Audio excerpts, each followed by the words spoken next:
Friends, feel herbal by ખ્યાતિમાં આપનું સ્વાગત છે। આજે આપણે આ જે છે એ જાસૂદના ફૂલ અને એના પાંદડાનું શેમ્પૂ બનાવવા જઈ રહ્યા છીએ। ઘણી વખત આપણે હર્બલ શેમ્પૂ બહુ યુઝ નથી કરી શકતા, તો એના માટે તમે આ વસ્તુ યુઝ કરશો ને તો તમને એવી જ સારી ઇફેક્ટ આવશે। હવે આને કેવી રીતના બનાવવું એ આપણે ચાલુ કરીએ, બતાવું છું હું તમને કેવી રીતના બનાવવું। જાસૂદનું શેમ્પૂ બનાવવા માટે મેં અહીંયા લગભગ 5 થી 6 જેવા જાસૂદ લીધા છે। એની કળીઓ મને થોડીક મળી તો એ લીધી છે, અને એની અંદરનું આપણે આ જે દંડીઓ હોય ને એ કાઢી નાખવાનું છે, અને પાછળનો ભાગ કાઢી નાખવાનો છે, કારણ કે ઘણાને સ્કાલ્પમાં એનાથી ઇચિંગ થશે, એટલા માટે એક આપણે કાઢી નાખવાનું છે।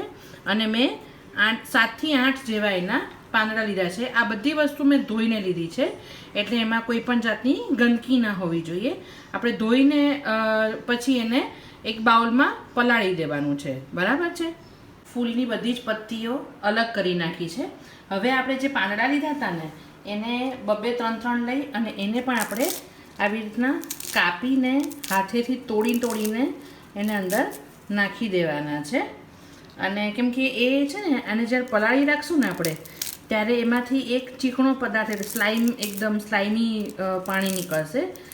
એ આપણા વાળ માટે બહુ જ સારું છે, વાળને ગ્રોથ કરે છે અને એકદમ સ્મૂથ બનાવે છે, બરાબર છે। હવે આપણે એને આવી રીતના તોડીને લઈ લીધું છે। હવે આપણે આમાં પીવાનું પાણી હું નાખું છું। આપણે જે પીએ છીએ ને પાણી એ નાખવાનું છે, એટલે જરા પણ ખરાબ ન થાય। લગભગ 1.5 થી 2 ગ્લાસ જેવું મેં નાખી દીધું છે। હવે આને આપણે 1 થી 1.5 કલાક પલાળી રાખવાનું છે, પછી હું તમને બતાવીશ કે આમાં કેવી રીતના શેમ્પૂ બનશે। ઢાંકી દીધું છે મેં, અને કલાક પછી હું તમને બતાવીશ।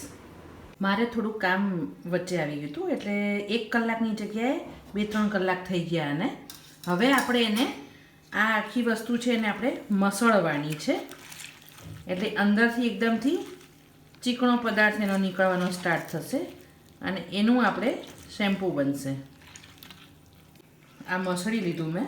હવે હજી અંદર મને એવું લાગે છે કે બહુ જ બધો અર્ક છે, એટલે આપણે એને શું કરશું, કેમ કે હજી બી જો આમ સ્લાઇમી થયું છે પણ હજી થોડું એકદમ ઠીક નથી થયું, એટલે હું એને ગ્રાઇન્ડરમાં ગ્રાઇન્ડ કરી લઈશ, એટલે એનો બધો રસ જે છે એ બધો એનું જેટલું સત્વ છે એટલું પાણીમાં આવી જાય। એટલે હું એને ગ્રાઇન્ડર જારમાં લઈને ગાળી દઉં, પેલું ક્રશ કરી લઉં છું, પછી તમને હું બતાવું। આ ક્રશ થઈ ગયું છે, હવે આપણે એને ગાળી લઈએ છીએ।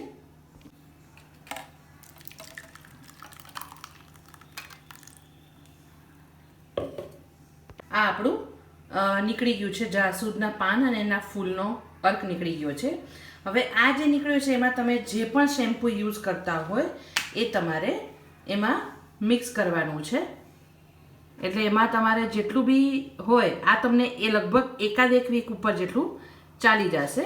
એટલે તમે જે શેમ્પૂ યુઝ કરતા હોય એ નાખી અને મિક્સ કરી નાખવાનું છે। આખું આપણે હર્બલ વાપરી ન શકતા હોય ને ફાવતું ન હોય તો તમે આવી બધી વસ્તુઓ પણ યુઝ કરીને પણ તમારા વાળને સારું કરી શકો છો। એટલે આમાં બી તમને એટલું જ વાળ ઉતરતા ઓછા થઈ જશે, સિલ્કી થશે હેર, અને ગ્રોથ પણ થશે એનો। જો આપણું આ શેમ્પૂ રેડી થઈ ગયું છે, હવે એને તમે કોઈ પણ બોટલમાં ભરી શકો છો, બરાબર છે।